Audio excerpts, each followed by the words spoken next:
Well, I'll just say a short one. How about that? Heavenly Father, we just pray that you would be with us tonight as we meet. Guide our words and our thoughts and our actions. We thank you for your mercy and your love. In Jesus' name, amen. Amen. There you go. I know Mike won't be here. He told us ahead of time this is his last football game tonight. So his email said, I'll be there next time and thereafter. We won't plan on that. I think we have some people coming. Do you know, Randy, if your Perry's Pride people are coming? I did not hear her on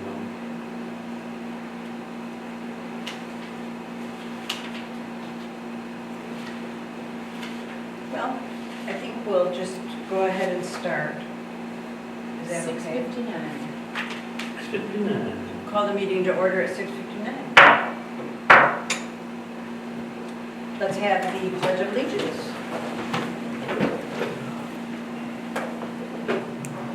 Pledge allegiance to the flag of the United States of America and to the republic for which it stands, one nation, under God, indivisible, with liberty and justice for all. And Devin, would you take the call? Randy Coffey, Here. Mike Connell, Mindy Galvey here, Larry Lambert, Here. Bob Porter, Here. Steve Wallace, Here. Mayor Samammon, Here. all is accounted for except Councilmember Mike Connell. And we need to approve our agenda. I move that the agenda be adopted as printed. Second. It's been moved and seconded to approve the agenda as printed. All those in favor say aye. Aye. Those opposed, nay. Motion passes. And next, we need to have a reading and approval of the minutes of the previous meeting, which was October 7th. I move that we suspend the rules, waive the reading, and approve the minutes from the October 7th, 2021 regular meeting. Second. Was that Bob? Tie, flip a coin. We'll put Bob. It's been moved and seconded that we suspend the rules, waive the reading, approve the minutes from the October 7th regular meeting. All those in favor say aye. Aye. Those opposed, nay. Motion passes. Our pre-approved reports, and I think this is Randy's people, so we'll let you announce who your winners are. The winners of the Roskiloo Perry's Pride were Craig and Ann Elliott of 308 North Madison Street. And put your best face forward winner was Joyful Soul. And we took pictures with them, and I'll get these to Craig and Ann. Very good. Thank you for that. I couldn't believe Joyful Soul hadn't been picked. They do such a great job down there. So this was an easy one. That was the easy part. I saw it in the paper, so it was in the Independent. Do we have any other pre-approved reports or presentations?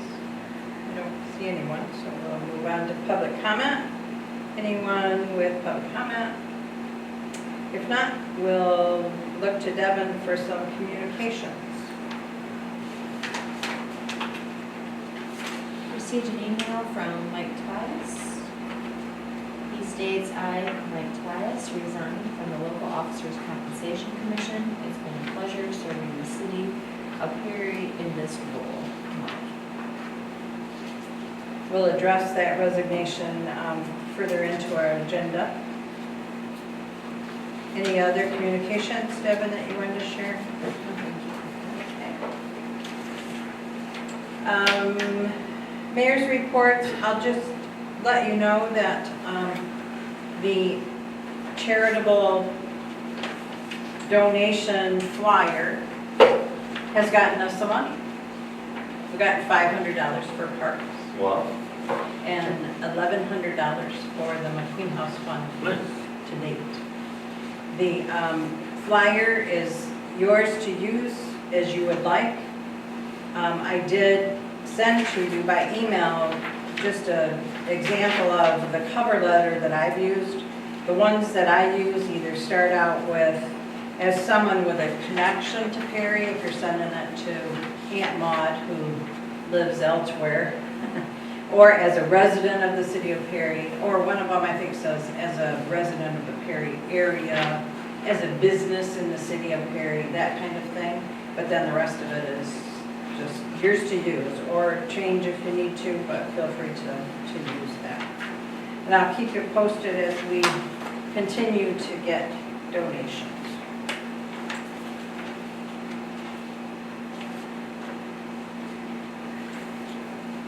I don't have any other reports, so we'll move into committee reports.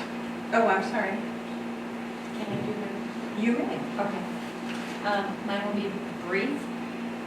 Because there were so many agenda items and I knew we had time and this came in kind of late, you got a packet of lots of information. It's regarding Michigan Municipal League liability and property pool. So you have time to look at it. If you have any questions, I'm recommending to stay with them. I try to kind of give a report of all the years that I have been tracking with them. They're dedicated, they follow through, they're a good company to work with. I see no problem staying with them.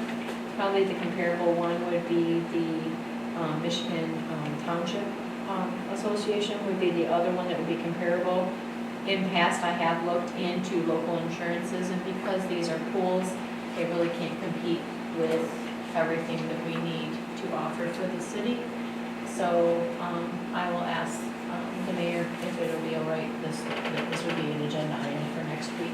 So I will make sure you have the materials for the next meeting, but this is the full packet. They give us the summary and all the ups and downs. I gave you the email that she kind of gives a summary of why it increased or decreased in other areas.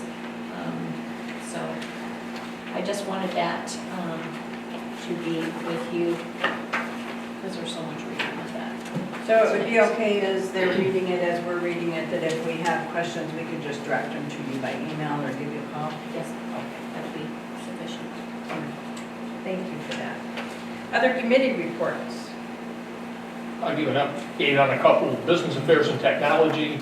I've reported previously the website is moving forward, actually went into a lot of detail. Right now, the developer Shoemakers is in phase 3 of their development activity, which is actually taking information from our current website and copying it to the new structure. So we're moving forward. Actually, I think it's 2 o'clock tomorrow afternoon. We're having a Zoom conference with Shoemaker for them to share exactly where they're at and hopefully answer some questions. So it is in fact moving forward, and hopefully before the holidays we'll have an up and active new website. Yeah, that'd be great to have. Probably not the Halloween holiday, but sometime Before the end of the year. before the end of the year. Any questions on that? Okay, moving on to Finance and Ordinance Committee. We did meet as a committee yesterday, and we're going to see later in the packet this evening that we've got an ordinance violation notification form that we finalized and hopefully will be seeking approval here in a few minutes. The Municipal Civil Infraction Citation form, which is the other part of the documentation required for the ordinance amendments that we're moving forward with. That draft has been completed, and right now with Devin's help, it's under review and figuring out where we can get it printed, making sure we've met all the criteria that's in the ordinance through Justin, our city attorney. So more to follow on that. We did have a brief discussion on the sign ordinance that we had previously approved and implemented, and we're going to actually, with Sue's help, draft a notice to the residents in some form, along with the businesses, just reminding them that we do have some revisions to the sign ordinance, making them aware of those, and then as appropriate move forward with any implementation or changes that we need to make and signs that we see around town. That Devin sends out a business registration request every year to all the businesses in the area. most of them answer with just updating their mailing or phone or whatever. So we're gonna just include it in that. Are you just gonna grandfather everybody in that's got, if they already have something up, or they grandfathered in? If they, yeah. no, Not necessarily. Basically, for the most part, structured signs that are permanent in place. Right. The ordinance, Okay. allows those. Yeah. What we're really gonna probably have to have some action taken, or I'll call it the snipe signs. Right. That we've got stapled up on telephone poles, et cetera.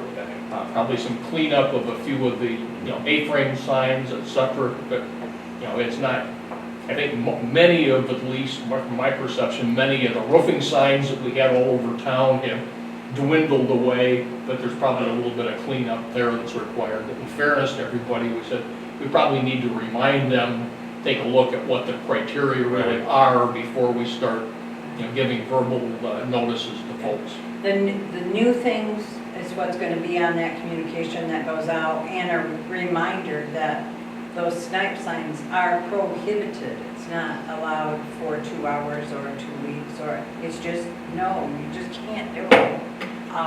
The only time you can use them is if somebody's doing work on property. While they're there doing the work, it can show who's doing that, but when they go, the sign goes.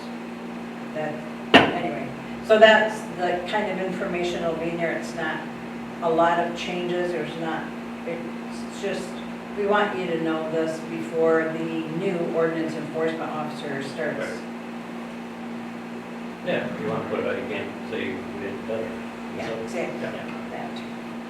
Okay, also on the committee's agenda yesterday, we've got 3 codified ordinances that we got up for first reading this evening, so I won't spend any more time on those right now, highlight them as we get to them. One of the ones that I think Randy, you brought up here a couple meetings back was the ORV ordinance that we have in place.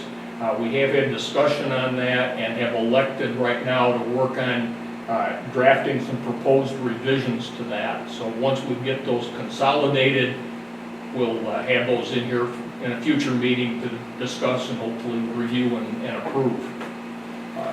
The other thing that we did have some discussion about was the ballot proposal number 1 that we've got coming forward here on the 2nd of November, basically which is a city charter amendment, if you will. As a committee, we agreed that there should be information available regarding the potential impact on the city and city government and the structure to allow residents to make an informed decision. I suggest that we're going to defer any further discussion on that, but would like to have some discussion at the end of our agenda when we get to any other new business, and we'll talk a little bit more about what we might consider doing as a council going forward. Any comments or questions on finance and ordinance report? Thank you, Larry. Do any other committees have reports at this time? I have something I did bring up on the parks thing last time. The Veterans Memorial next to the fire station, the city owns that, and I've been in contact with the VFW commander, but I have a call into him, he hasn't called me back. I don't know if anyone noticed, but it's in quite disrepair. I guess I want to get a consensus from council. Does anybody attach to the flower beds that never get maintained but once or twice a year? So I think they should be eliminated. Do talk to John, about, if you would, John Souter. He's had something to do with those over the years. And he's talked to me the other day about the planners downtown and mentioned these, that the girls here, Devin and Shirley, have sometimes done some things with those flower beds that are up Somebody here, did the something, memorial I one, but- don't know, 2 or 3 months ago, cleaned them up, got the weeds out, put a pasta in there or something else, but for the most part, they look unsightly.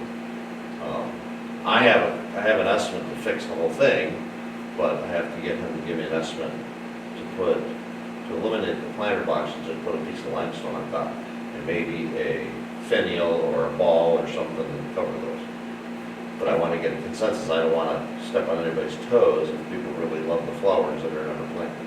I guess the toes is I'm wondering is, have you talked to Dory about this? No, that's why I'm bringing, I just, The memorial has been an issue for several years. okay, The property is ours, but that memorial this is a VFW. is a VFW. Correct. And the conversation's always been is either keep it there and fix it, or maybe bring it down to the Memorial Park and fix it. And nobody seems to know the ownership or want to take that type of responsibility to say yes or no at the veterans. Have I you met- spoke I with them? I met the commander there months ago, this was Okay. like April or May, late Yeah. April. And he talked about maybe moving it down to the VFW hall. That was another, you're right, that was another And then, so, suggestion. the agreement at that point was, let's get some estimates from Masons to fix it, Yes, and also estimates to maybe move it. awesome. Well, I got estimates What are you from looking at? $10,000 to $25,000. Sure. I have a friend, an old Italian mason, and his cheapest one was $4,500. So, but he said if you don't do the planter boxes where we have to fix those and waterproof them, it's about half of that. Sure. So I had a call into the commander Sunday, he hasn't called me back yet. Okay, perfect. I just wanted to make sure that. That's why I bring it up, I do not want to have any problems with Sure. people saying that we didn't talk about it or bring it forth in a public meeting, that The we biggest, need to do something. I'd like to have it done before our Christmas celebration, so, the biggest decision, I guess, was whether it's staying there or being moved, and nobody will move on that. moving it decision. is more difficult, more costly. I do not believe it's on a footing where it's at, that's one reason why it's in the repair that it's in. So if it moves, then we have to do it the correct way and put it on footing so it Sure. won't fall apart. Now, it doesn't have to be as expansive as it is, so I'm definitely open to figuring that out. Well, congratulations, if he's willing to meet you halfway and that's what you can get it done, that would be awesome, because I I think have to call everybody. them again, because I don't want to exhaust that, because Yeah, I'm connected with Royal Oak, my wife's uncle used to be mayor.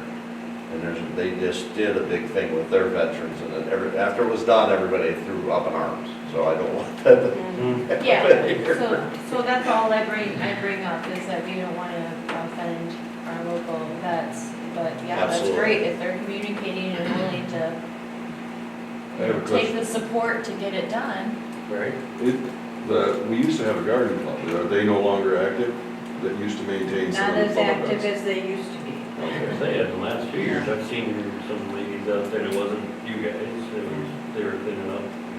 Didn't see as much of them this year, maybe because of There's stuff, over, but Last there's year, over not the much. fence and there's the garden club. So over the fence is really quiet, but they show up and do stuff. Now, they were the ones that used to do the sign, the prairie signs, Mhm. flowers, they were the ones that did that. And I believe Dory just reported this year that their members have dwindled, that they can't keep up with that. And that's why I mentioned John, because I know he and Dory both have been involved with who's doing stuff, garden club, over the fence, or whatever. Just, you might Okay, get more I will talk. information. I have to paint out where the benches go so we can put those into, Yeah, I just yeah, haven't mentioned had. that the other day. There's one day I had time to do it, but I didn't have the plan with me, and I didn't want to put it in the right way.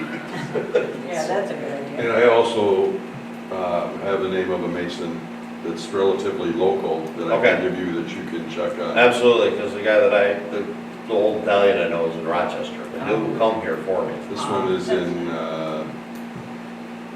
Byron, near Okay. Byron. there's a That's not that couple far of from them, here. Jasper too. I've talked to a couple local guys, and then we got, there was a guy doing some work down the street, and he was, like $700, and it's like, what are you gonna give me for $700? I'll try to get that information. Okay, thanks. Thanks, Devin. Thanks, Bob. When you talk to them, ask them about those 2 dwarf pine trees that are right in your vision on the site when you're trying to pull out of the corner there by John's Bowling place, so. Those two trees are like right in your vision when you're trying to look down the street and those flower pots. The ones that are in the Yeah, planters? those dwarf, Alberta spruce. Yeah, I think they've got kind of a plan more or less to redo those planters, but you'd have to check. I'm like, who thought of that? They're evergreen, they do the year round. I do, but go with a holly or something. Gets larger, Something you grows see faster. through? You can try those, yeah. Okay, any other committee reports? Mindy, anybody? Okay, all right, we'll move on then to presentation and approval of the bills. Move that we approve the bills as presented and payment be authorized. Second. It's been moved and seconded to pay the bills as presented. All those in favor indicate by saying aye, Aye. and those opposed nay. Motion passes. The next item on our agenda, old business, has nothing listed there, but as you move on to new business, you'll see a bunch of stuff. Under new business, our first item is possible approval of catering dinner for employee, appointed, and elected officials. And this is in reference to our annual employee Christmas appreciation dinner. We spoke a little bit about it at last meeting, but Shirley has been putting this all together at my request. Devin's been working with her. And I'll read what she has put together dated the 20th. Dear Mayor and Council, I have obtained a quote for catering from Glenbrier Golf Course for the annual Employee Appreciation Dinner this year. The dinner will be hosted off-site of City Hall at Glenbrier Golf Course on Lock Road. We're proposing this location with a total charge not to exceed $1,728. This would include a buffet-style dinner, coffee, tea and lemonade, and a 20% gratuity. And that is based on 54 times 2, because it's you can bring a guest attending, so 108 people attending. We certainly may not have that many, but we don't want to not plan for everybody that might be there. Yeah, great food, and we got a great place there. Last time we talked about it, I mentioned that she was checking on the place in Williamston. Brookshire. That was a lot more money than Sure. this. Yes. Mac wants to do it there, he is an awesome cook, I mean, Yeah. his food is amazing. And I'm not saying it wouldn't have been worth it, but gosh, that's kind of out of our budget. She will need confirmation from council for this, and she'd like to get this so that she can print and mail the invitations so people have that information. It appears, she says, that the projected revenues from the community room rental this year will be $3,200. And she mentions that because that's the fund that the dinner is paid from. This is lower than in past years, but we did not open the community room for rental until July this year. So, the dinner at Glenbrier Golf Course for 108, for a total charge not to exceed $1,728. Any questions about that? Devin or I might be able to answer. The date is the first Friday of December. I think that's This is the December 3rd, right? December Yep. 3rd. Can I tell them what you're doing? Absolutely. I don't have That to. you're gonna pay? Oh, no. She keeps saying that I'm. You got the bar tab, Yeah, right? I You know. have your bar tab? Bar tab? Well, then not do it with. No, no. Pay the Uber ride I'm home? buying dessert, but does not include the bar tab. I tried. It's a cash bar. Not my cash. Okay, so there we are.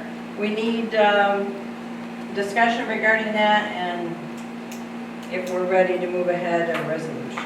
I move that we approve the catering for the December 3rd annual employee, appreciation Christmas party by Glenn Breyer for an amount not to exceed $1,728. I will second that. It's been moved and seconded that we approve the information that was just read regarding the Christmas party. All those in favor indicate by saying aye. Aye. Those opposed, nay. Motion passes. Thank you again, and it will be fun, but it's cash bar. Okay, she said if it was water, she paid. Yeah, that's what I said, if everybody's drinking water, I got it. Okay, next on our agenda, possible approval for the 2013 Public Act 270 compliance. We talked a little bit about this last week as well.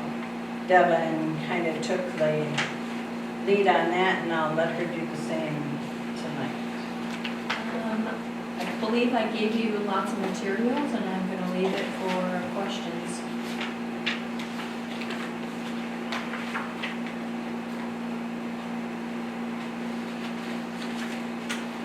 This is one, as long as we were in compliance, we could opt out.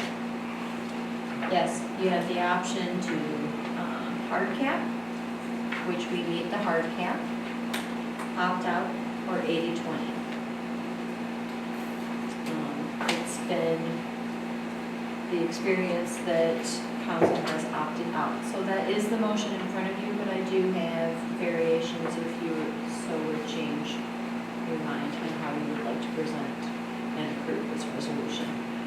But annually, yes, you have to state every year what the city is doing.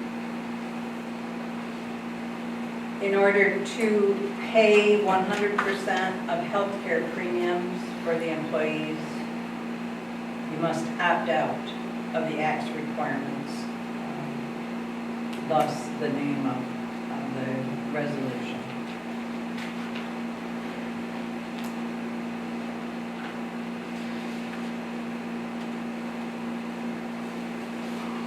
I think, Bob, it was you that said last week, if we don't pay for it here, we'll pay for it in wages. And Either we're paying for it, no matter which way you look at it. Yeah. It's a big expense, We unfortunately. thank you. We really do. I move that we accept and adopt the following resolution.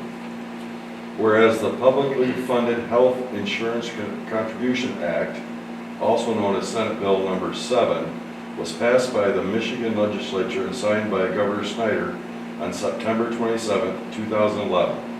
And whereas, although the law imposes a maximum that public employers may contribute to the employee health care cost, it also provides a mechanism for the cities and other local units of government to opt out of the Act's requirements for a one-year period by a 2/3 vote of the city council, allowing the city to determine on its own how much it contributes to the employee health insurance without reference to hard caps or the 80/20 plan in the Act. A new 2/3 vote would be required to extend the exemption in each subsequent year. Now, therefore, be it resolved that, 1, the city Perry Council shall opt out of the requirements of the Publicly Funded Health Insurance Contribution Act, also known as Senate Bill Number 7.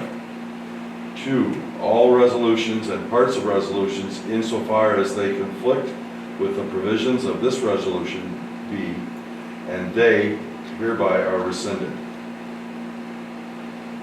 Second. It's been moved and seconded, moved by Steve, seconded by Bob, that we accept the resolution as read by Steve. All those in favor of that resolution indicate by saying aye. Aye. All those opposed, nay. Motion passes. And again, thank you. You worked very hard to keep below the mandates of what the state allows. Moving on to the next agenda item, possible approval of fireworks. And this is for the Christmas Fantasy event, which is December 11th, Saturday. The plan by the committee for that event is to have fireworks at 5:30 to signal the beginning of the event. And that they would be shot off by the DPW building up on the hill, shot very high, because we want everybody watching them to be downtown. We'll light the Christmas tree by the fire station, and that's what we will be saying in all the information that's posted, gathered at the fire station for the tree lighting at 5:30. And then the fireworks will go. It'll be very short, 10 minutes, because they'll just bam, bam, bam, and off right in a row, so that people can get started with all the activities that will be going on, which is quite a bit, right, Mindy? Yeah, it's So we're gonna light shaping the up tree and then nicely. shoot the fireworks off, or vice Be versa? kind of simultaneously. Okay. We'll be in communication with the people doing that and say, 1, 2, 3, go. Give my dogs heart attacks. Yeah, and Mindy, correct me if I'm wrong, but Dory at the last meeting didn't yet have the required information about insurance and stuff from it's the same fireworks company we've used for other events in the past.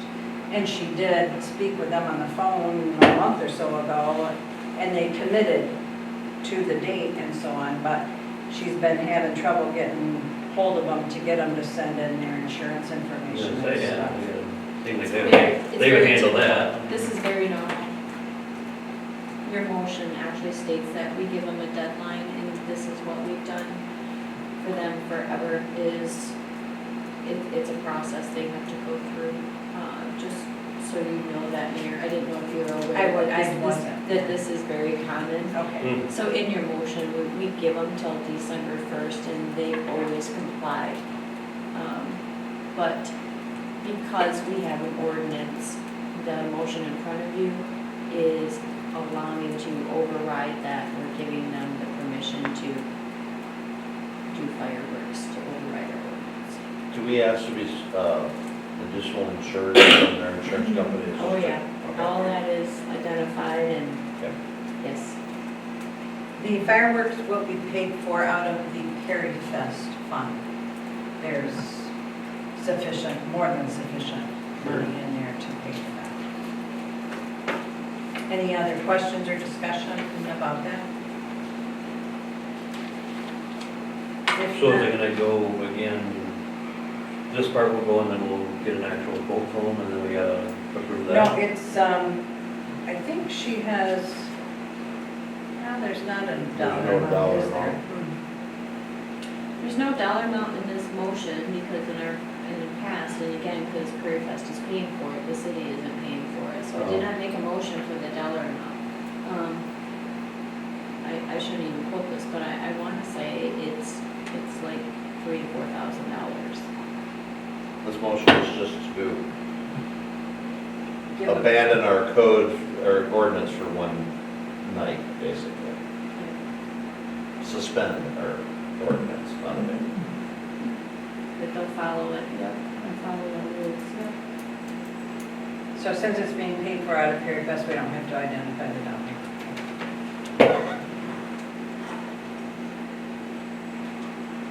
I move that we approve the permit application for fireworks display from Ace Pyro LLC, contingent upon them providing the city with all necessary plans, procedures, insurance certifications, and other items which prove compliance of our city code number 692, and that all documentation and approvals be completed by December 1st, 2021. Second. There's a motion by Mindy, seconded by Steve, that we approve the fireworks as read in that resolution. All those in favor of that signify by saying aye. Aye. Those opposed, nay. Motion passes. Okay, Larry. Okay. Zoning ordinance.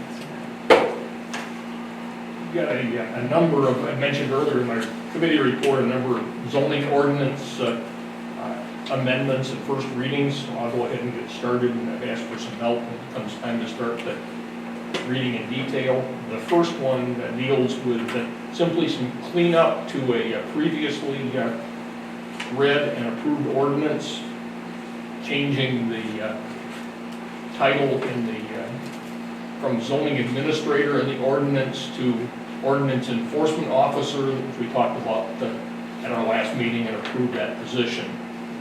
And actually appointed a person to that. So I move that the zoning ordinance amendment number 356 regarding updating title and which was read at the October 7th, 2021 council meeting be adopted. Second. Motion from Larry, seconded by Bob, as read. All those in favor of that resolution signify by saying aye. Aye. All those opposed, nay. Motion passes. Can I add a discussion? Sure. Devin's going to add a discussion. Larry, do you want to report about what we had found and what the attorney said about the typo that we found regarding, actually in this section of the Okay. court, the district court? Yeah, good point, I'd forgotten that. Yeah, contained in the, thanks for bringing that up, Devin. Contained in this ordinance, there was a typo that was in there. Fortunately, we don't have to reread the whole ordinance that referenced District Court 61 in, up in Corona. There is no 61st District Court. It should have said 66th District Court. And Devin got approval from our city attorney, since it was a clerical typo, to make that correction and adjustment in our documentation. Unless anybody has any opposition to that, that's the course of action we'll take. Yep, so when I send this in, I made a note to give some Websters and ask them to fix that section, so that we're not asking them to work on a special project. So I wanted to kind of follow up. Right. So everybody knew that. Yeah, thank you. Okay, moving on, this is our first reading of a amendment now for our codified ordinances, which basically, just as a refresher, in many of our codified ordinances, it references section 202.99, which basically has been heretofore very general and simply says you could have a fine imposed up to $500, but it really doesn't define it a great deal. What we're doing basically is taking what we previously approved for zoning ordinance violations and modifying the words slightly, but the same intent will apply to all of our codified ordinances. So in lieu of that general statement, I'll go ahead and get started. Any questions before I start? I move that ordinance amendment number 357 regarding ordinance enforcement, and which reads as follows, be placed on the next agenda for possible adoption. The City of Perry ordains Perry City Code Section 202.99 is hereby repealed and the following is substituted in their place instead. Chapter 202.99 Enforcement. The City Council and the Ordinance Enforcement Officer, the Chief of Police, or other duly authorized representatives are hereby charged with the duty of enforcing the ordinances and are hereby empowered to commence and pursue any and all necessary and appropriate actions and or proceedings in the District Court or Circuit Court of Shiawassee County, Michigan, or any other court having jurisdiction to restrain and or prevent any non-compliance with or violation of any of the provisions of these ordinances, and to correct, remedy, and or abate non-compliance or violation. And it is further provided that any person aggrieved or adversely affected by this non-compliance or violation may institute suit and or join the City of Perry in the suit to abate the same. A, definitions. As used in this chapter, authorized local official means a police officer or the ordinance enforcement officer who is hereby legally authorized to issue municipal civil infraction citations. B, procedure to enforce codified ordinance violations. Initial identification of an ordinance violation. The authorized local official shall meet with any individuals responsible for a violation of the ordinance to educate and inform them of the infraction. The alleged violator shall have a minimum of 3 business days to take corrective action evidenced in writing with the agreement of the authorized local official to correct the alleged violation. If corrected timely, no further action will be taken. 2, written notice. If the violation is not addressed based on the initial discussion with the authorized local official, the authorized local official will document the situation using an ordinance violation notification form approved by City Council for the City of Perry and present a copy to the individual responsible for the infraction. The notification shall specify the violation and provide that the violation must be addressed within 3 business days or a municipal civil infraction citation may be issued. Continued violation. In the event an alleged violation continues after written notice, the authorized local official is authorized to issue a municipal civil infraction. In the sole discretion of the authorized local official may issue a municipal civil infraction citation without advance verbal or written notification as provided above. C, municipal civil infraction.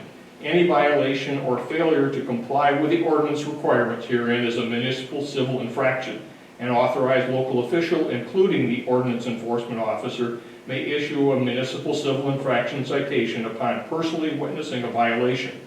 The authorized local official may also issue a citation to a person if, based on investigation of a complaint by someone who allegedly witnessed the person violate an ordinance, a violation of which is a municipal civil infraction, a violation of which is a municipal civil infraction, the official has reasonable cause to believe that the person is responsible for the municipal civil infraction, and if the city attorney approves in writing the issuance of the citation. D, minors. If the person is cited as a minor, that individual shall be permitted to appear in court or to admit responsibility for a civil infraction without the necessity of appointment of a guardian or next friend. A court having jurisdiction over municipal civil infraction shall have jurisdiction over the minor and may proceed in the same manner as if the individual were an adult. E, parties. A municipal civil infraction action is a civil action in which the defendant is alleged to be responsible for a municipal civil infraction as defined by state law and this code. The plaintiff in a municipal civil infraction action shall be the City of Perry if the alleged municipal civil infraction is a violation of this code. Any other city ordinance designating the violation as a municipal civil infraction or a state law designating a violation as a municipal civil infraction. F, continuing violation. As provided in this chapter, each act of violation and every day upon which any violation is permitted or suffered to exist or continue shall constitute a separate violation and shall be punished separately upon admission or determination of responsibility.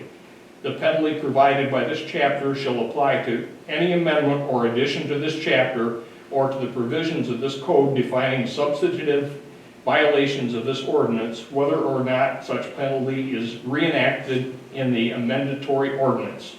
G, disposition of municipal civil infraction cases.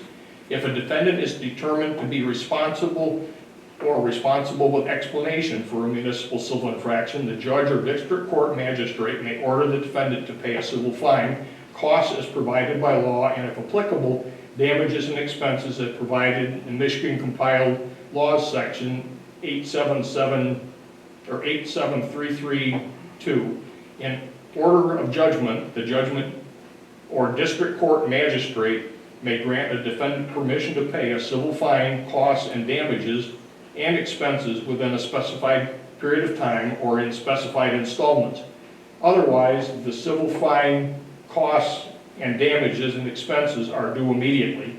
If a defendant is ordered to pay a civil fine, the judge or district court magistrate shall summarize tax and determine the cost of the action, which are not limited to the costs taxable in ordinary civil actions and may include all expenses, direct and indirect, to which the complainant has been put in connection with the municipal civil infraction, up to the entry of judgment. Costs of not less than $9 or more than $500 shall be ordered, except as otherwise provided by state law. Costs shall be payable to the general fund of the plaintiff. In addition to ordering the defendant to pay a civil fine, costs, and damages and expenses, the judge or district court magistrate may issue a writ or order Michigan compiled laws section 8302. Somebody want to take over? I'll take over.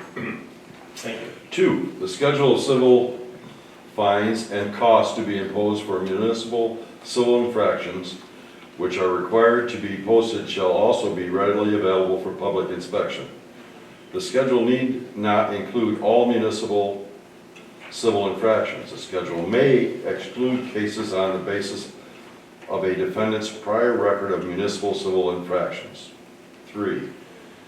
A default in the payment of civil fines, costs, or damages or expenses ordered pursuant to state law and this code, or an installment of the fine, cost, or damages or expenses as determined by the court, may be collected by means authorized for the enforcement of a judgment pursuant to state law.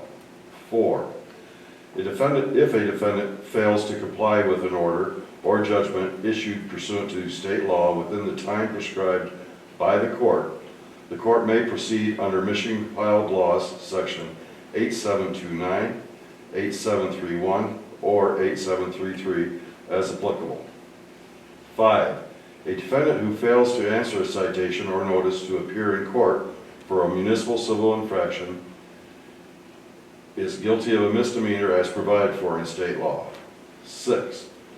Default in payments of fines, costs, damages, or expenses. I.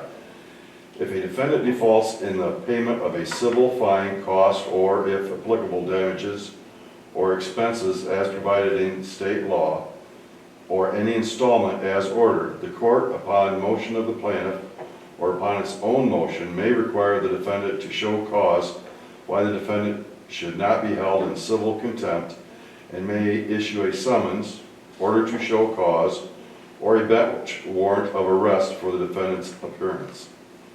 II. If a corporation or an association is ordered to pay a civil fine, cost, or damages or expenses, the individuals authorized to make disbursement shall pay the fine, cost, or damages or expenses, and their failure to do so shall be civil contempt, unless they make the showing required in this section.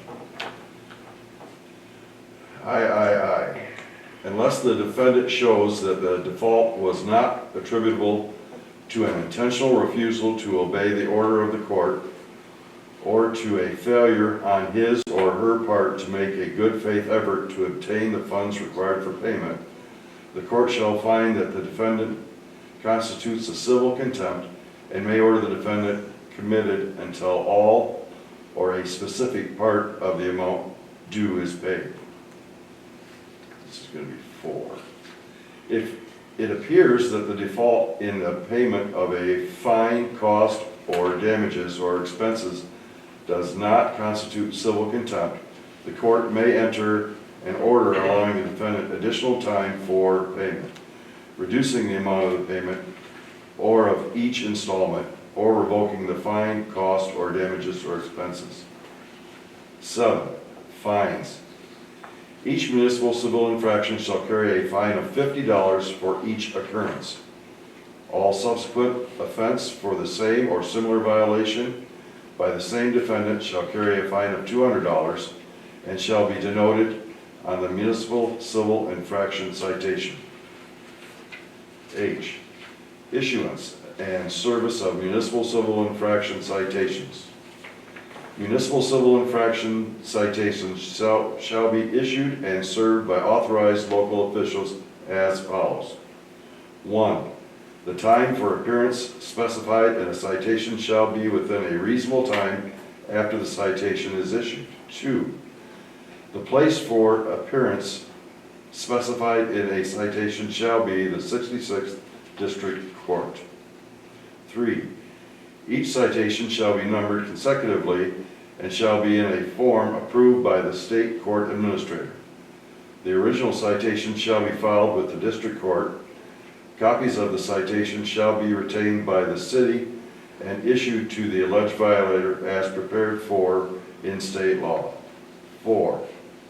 A citation for a municipal civil infraction signed by an authorized city official shall be treated as if it were made under oath if the violation alleged in the citation occurred in the presence of the official signing the complaint, and if the citation contains the following statement above the date and signature of the official. quote, "I declare under the penalties of perjury that the statements above are true and to the best of my information, knowledge, and belief." 5, an authorized local official may issue a citation to a person if, 1, based upon investigation, the official has reasonable cause to believe that the person is responsible for a municipal civil infraction, or 2, based upon investigation of a complaint by someone who allegedly witnessed the person commit a municipal civil infraction. The official has reasonable cause to believe that the person is responsible for an infraction, and the city attorney approves in writing the issuance of the citation. 6, municipal civil infraction citations shall be served by an authorized city official as follows. 1, except as provided below, an authorized city official shall personally serve a copy of the citation upon the alleged violator. 2, if the municipal civil infraction involves the use or occupancy of land, a building, or other structure, a copy of the citation does not need to be personally served upon the alleged violator, but may be served upon an owner or occupant of the land, building, or structure by posting the copy on the land or attaching the copy to the building or structure. In addition, a copy of the citation shall be sent by first-class mail to the owner of the land, building, or structure at the owner's last known address. Can we get back over again? Go ahead.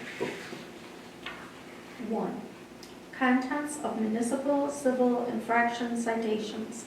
All municipal civil infractions citations shall contain the following information. 1, a municipal civil infraction citation shall contain the name and address of the alleged violator, the municipal civil infraction or infractions alleged, the place where the alleged violator shall appear in court, the telephone number of the court, and the time at or by which the appearance shall be made.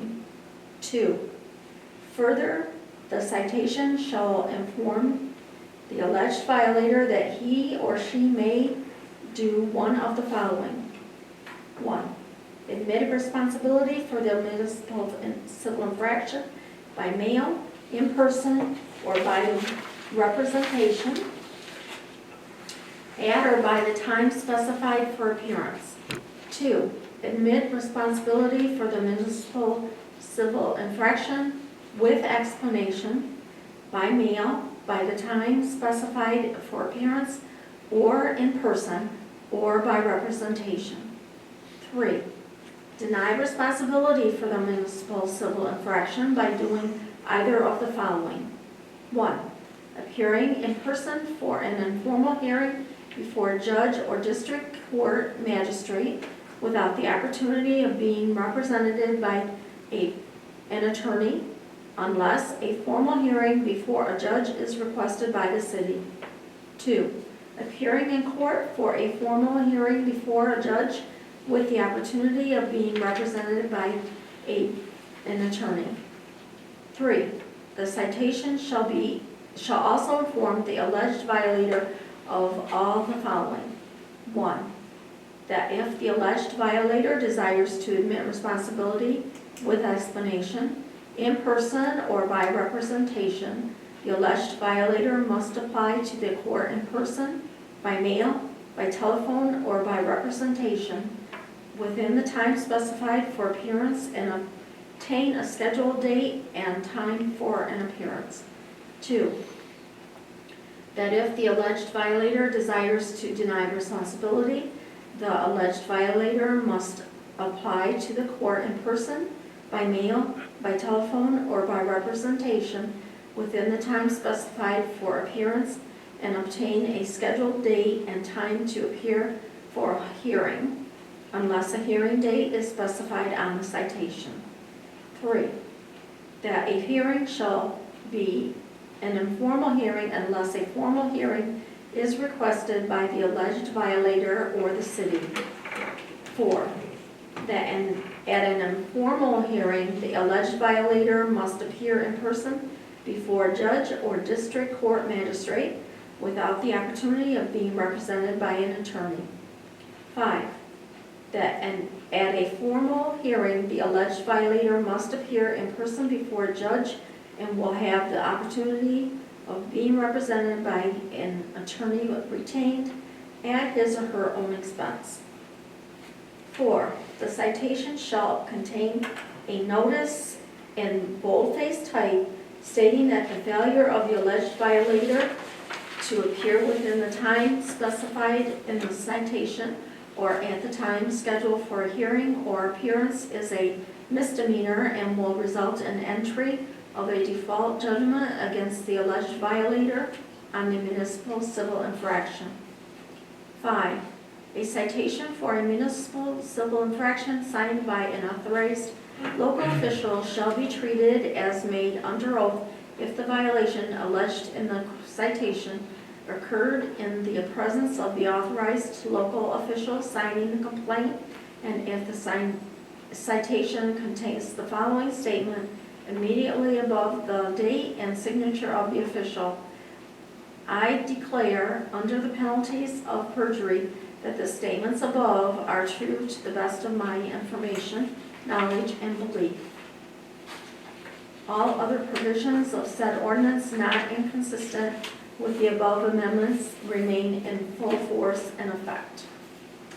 Do we have a second? I'll second. The first reading of ordinance amendment number 357 has been read by Larry, Steve, and Mindy, seconded by Mindy.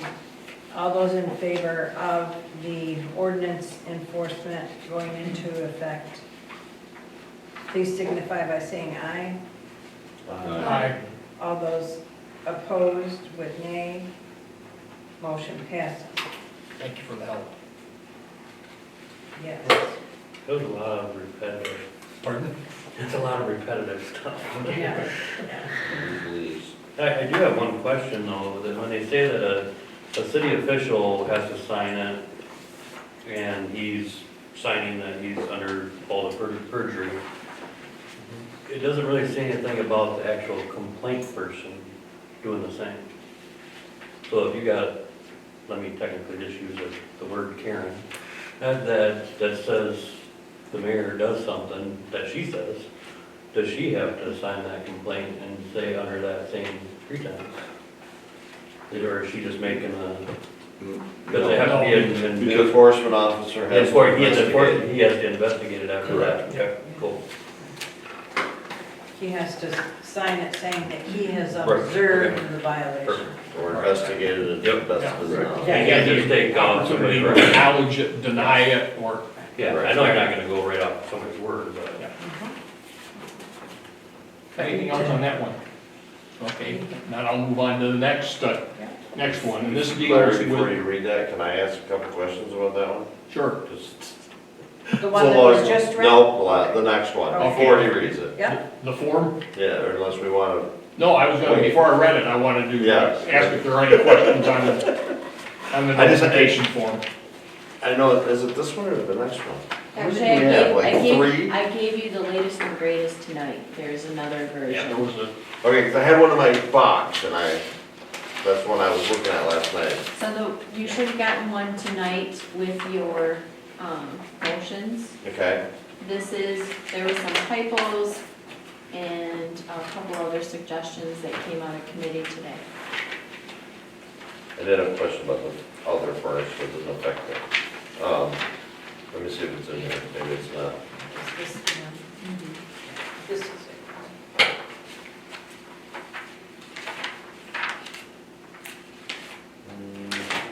It must not be in there, because You're welcome to that one. I have that one. Oh, I have that. okay. That's the latest and Yeah. greatest that came to you just tonight. It was on this, so you can see I highlighted a couple things. Yeah. So, general rules for burning, no Okay, burning we're- within 15 feet. It should be open burning, in my opinion, it should say open burning. So what if I have it in a, okay, that's gonna be the next one when we get to, it's Okay. not on the form, we're gonna get to the we've got more to follow. When it gets Okay. to 678, when we're talking about the ordinance itself. Okay, This that's next motion is just just the form, just the okay. form that I was apologize. referenced. No, that's okay. It was referenced in this reading that we had, and it was referenced in the reading last time for zoning. Okay, What we're trying to do with this form is end up with a common form that would be used for notification of both zoning ordinance, alleged violations, as well as codified. right, I thought that was a good form, so Yeah.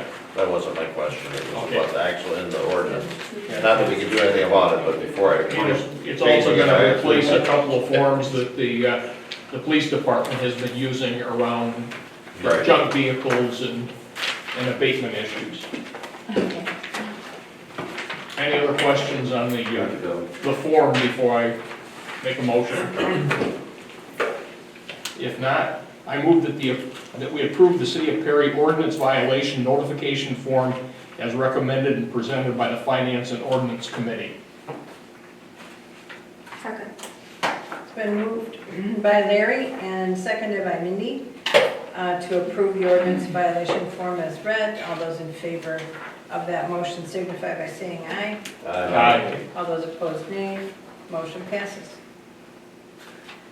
Now we're ready to move on to the next one. Now we can go ahead, Bob, with your questions. Is this one in 358? Now I gotta find where I had it written, highlighted. There it is. So you have, I'm assuming this is 358, because it's not written on that one, if that's the right page. 358 is the amendment, but I believe that in the package that you got had the original ordinance Okay, in there in its entirety. All we have in the motion is those areas that we're recommending changes to. okay, so these are already in our ordinances. Correct. Okay, so if we want to change those ordinances, I would bring those to the planning commission so you guys can change Now them? we can bring to our finance Now. ordinance. Yeah. Okay. Okay, I just, it's minor, where it says thou shalt be no burning within 15 feet of any existing structure or 5 feet of any property line. I think it should say open burning, because if I have like an outdoor fireplace, not a furnace, but a fireplace, the lots are pretty close. I might be within 15 feet of my garage, or I won't be any closer than 15 feet, or, well, 12 feet to like my neighbor. I think that's, just should be clarified, in my Okay. opinion. We can take a look at it, because there is a section in there, and I don't have it right in front of me right now, that talks about recreational burning, which Yes, is I got a highlight on that one too.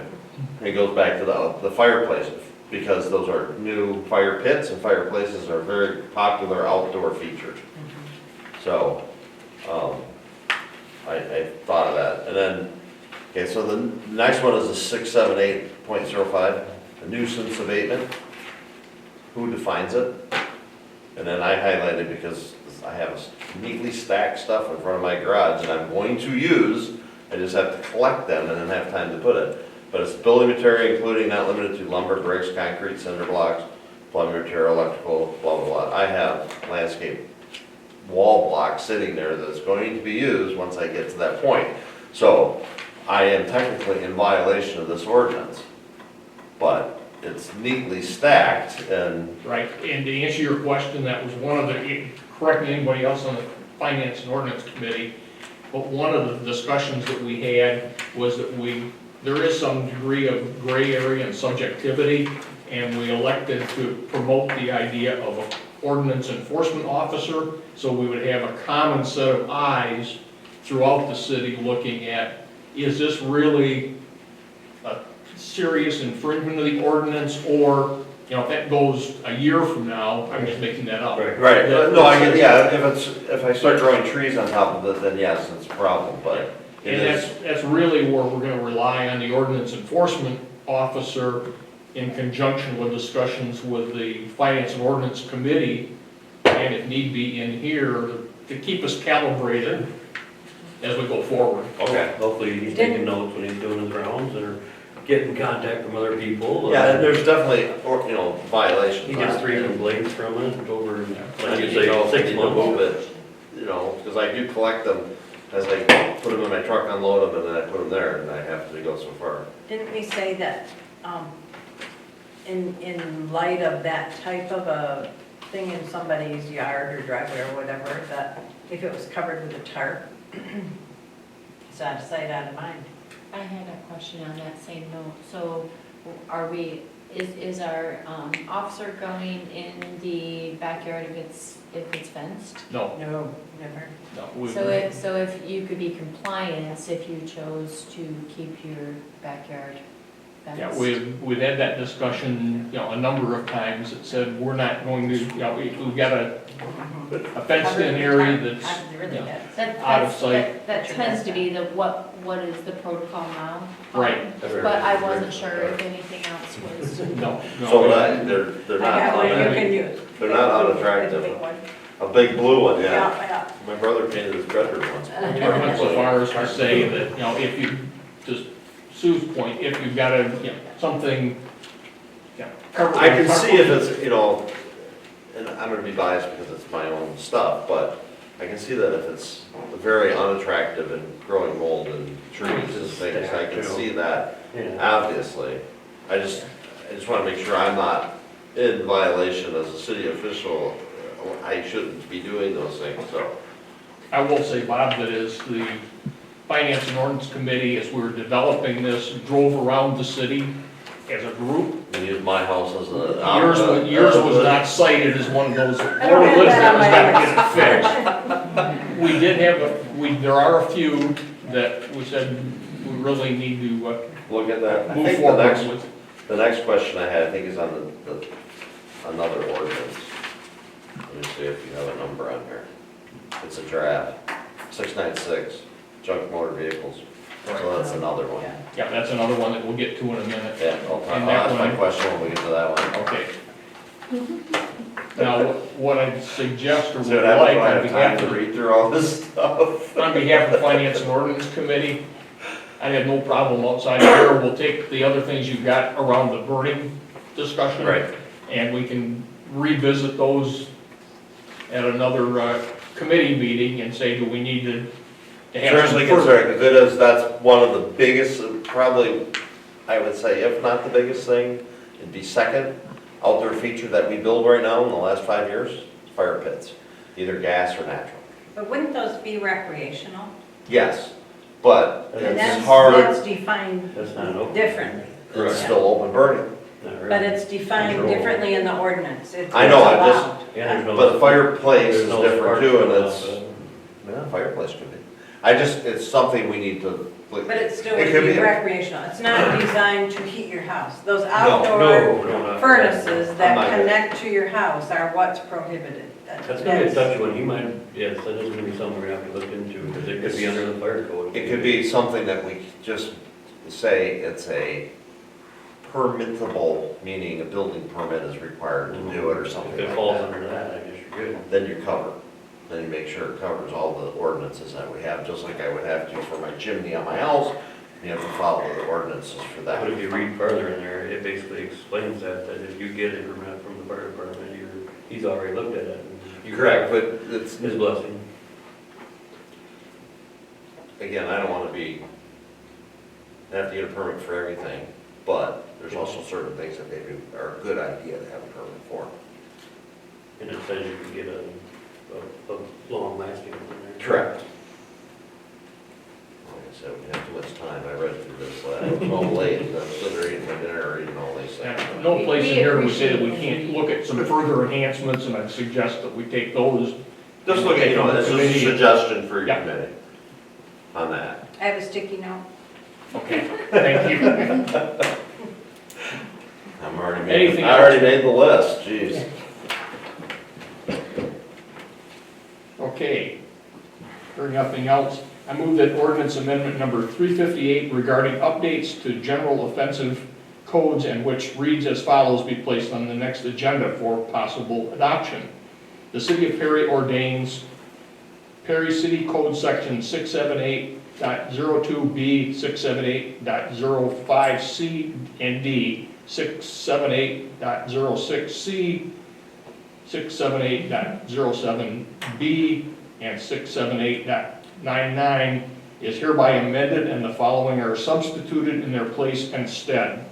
678-02, obstructing streets and sidewalks, snow and ice. No person shall permit any snow or ice to remain accumulated on sidewalks within the public right-of-way in the front, rear, or sides of any business, house, building, or lot owned, occupied, or controlled by him or her longer than 24 hours after the same has fallen.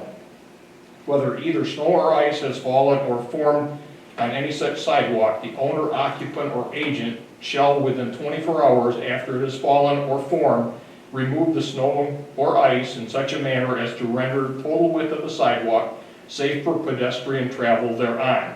If this does not occur, the superintendent of public works shall cause the removal of the snow or ice in such a manner as to render the total width of the sidewalk safe for pedestrian travel thereon. The actual cost of snow and ice removal, including supervision and overhead costs, plus 10% will result in a lien against the premises and shall be immediately placed on the utility billing in regard to said property. And if this billing remains unpaid, shall be collected in accordance with regular procedures utilized by the city for collection of delinquent utility bills. In the event the subject property does not have an existing utility account or at the time of such removal, one shall be established in regards to said property. 678-05, nuisance abatement. C, investigations. The ordinance enforcement officer, chief of police, or member of the police department on routine inspection or upon receipt of a complaint may investigate a suspected nuisance. D, notice to remove. Whenever the ordinance enforcement officer, chief of police, or a member of the police department finds or is notified that a nuisance has been permitted to remain on private property in the city, the ordinance enforcement officer or chief shall implement the corrective enforcement actions recommended in Chapter 202.99. 678-06, water pollution. Whenever the superintendent of public works or a member of the public works department finds or is notified of a potential water pollution violation, immediate action with the alleged violator to cease discharges of any potential pollutants will be initiated. 678-07, outdoor furnaces prohibited. B, penalties for violation. Persons violating this section shall be responsible for a municipal civil infraction. Each and every day of non-compliance is a separate violation. 678-99, penalty. Editor's note, see section 202.99 for general code penalty if no specific penalty is provided. All other provisions of said ordinance not inconsistent with the above amendments remain in full force and effect. Do I have a second? Second. Bob? Was that you? Yep. We've had reading by Larry and second by Bob to move the ordinance amendment number 358 to the next meeting for possible approval. All those in favor of that motion, please signify by saying aye. Aye. All those opposed, nay. Motion passes. Just a couple points of clarification before moving on. I should have pointed them out beforehand.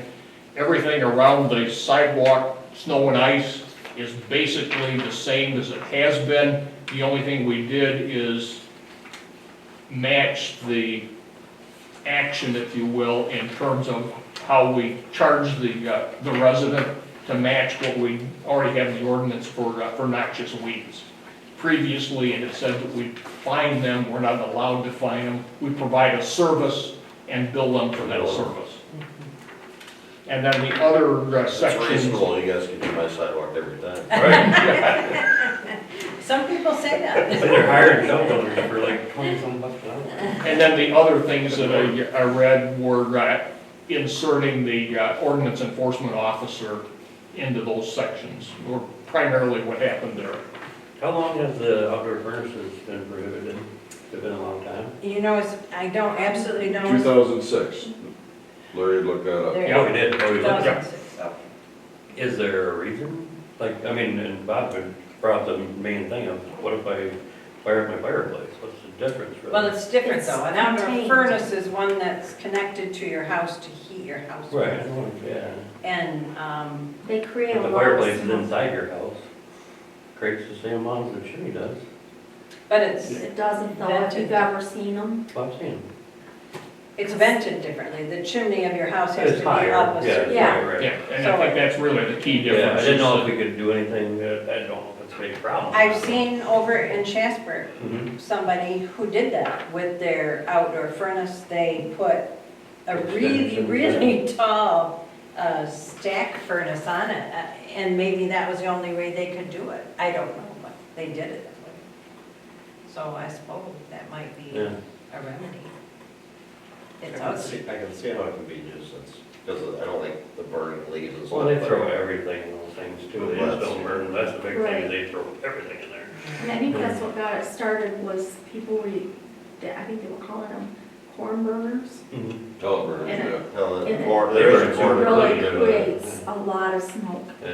that's down low and it just sits. Unless it's windy. No, But it I can just sit. probably know the one in Jasper she's talking about, and it would come and he'd burn everything, Yeah, nasty and yeah. everything, and you could smell it. If the wind was right, it was terrible, and, but yeah. I said, I don't know how long I've been in there. I mean, it's okay out in the country, you know, but when It's your pretty city painful. lots are pretty close together and Right. everything, it can affect some people's breathing and Okay to move on? We'll move on to one more first reading, and this one deals with ordinance amendment 359, which basically deals with the 696, which is the junk vehicle ordinance that we have in place. And at this point in time, the primary thing that we're going to be looking at is there again, just talking about ordinance enforcement officer and referencing for commonality the general enforcement portion of the ordinance that we read previously. You know, if there's some other things that you'd like us to look at, I would like you to look at this, the timeline you have. The enforcement's great, I'm all for enforcement, but it's not to exceed 5 days unless authorized by the city. I looked at it like, okay, let's say I work on my vehicle Sunday, I need parts, I have to order them. I'll have to work the next week, so I won't be able to work on it until the next following weekend at the earliest, so that's more than 7 days, or more than 5 days, so then I would be in violation. Well, it's not an automatic thing, though. You've got to remember, it's the ordinance enforcement officer's thoughts, and he's expressed this to us, that he would go to the alleged violator, say, this is in violation of this ordinance. What are your plans to remedy this? Correct, And but if you told him then, I have Birds on order. have to get this stuff and it's gonna take me a little while, he'll write down the agreement that he makes with you right then. Then after that time passes, if I understand right what Mhm. Leland said, I'll revisit that person. And if they don't have it done by then, after discussion, if it's obvious that it was just a ploy to leave stuff there without taking care of it, then they would actually get a citation. That's the way. they get the written notification first. Written notification, I'm sorry, I forget that step. Yeah. A written notification, and then that gives them actually more time, then he visits again. They get 3 If it's days not to- resolved, then they get a citation. And the key words become addressed, and the address might very well be, Bob, like Sue just said, that I've got parts on order, I'm on vacation for the next 2 weeks, or I'm working, you know, the next 2 weeks, and I haven't had time to work on it, but by this date, I should have the parts, and we'll be putting it back together. I hear everything you're saying. The only problem I have is words have meanings, and 5 days means 5 days. So if you get somebody who's not Leland, or has an issue with that person who's working on their vehicle, you're in violation, you could get a violation. You could, So I'm looking at specifically under 696.07, vehicles or trailers that are temporarily inoperable because of the minor mechanical failure, which are not in any manner dismantled, or have subsequent substantially all main components attached, remain open upon such private property not to exceed 5 days unless authorized by the city.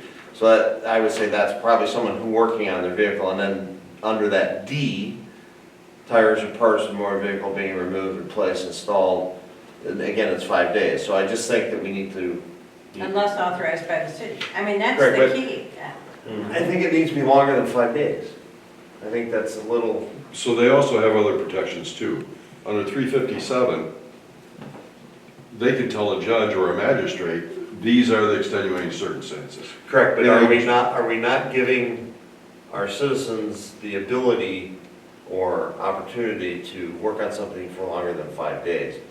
To me, 5 days seems to be very rigid. So I know for a fact how long some parts get. We needed a drive shaft for my wife's car. It was a month and a half before our mechanic could obtain that. Right. So And where was the car, though, when you were waiting for that? it was drivable. Oh, okay. It was drivable, but some parts take that long to get. This was a month and a half. We And would and again, we're talking about where is it sitting? Where, is it sitting out at the end of your driveway? And does it have a license? You know. Well, no, and I have no issue with if it's not licensed, if it looks like it's junk, it's half torn apart. Right. That's a different situation. I just think we need to address, I think 5 days is very rigid. And again, I know everyone's heard me about we need to enforce things, but I don't want to be that police state where, and you could get to that point. And Leland's a great person, and he will not do this forever. No.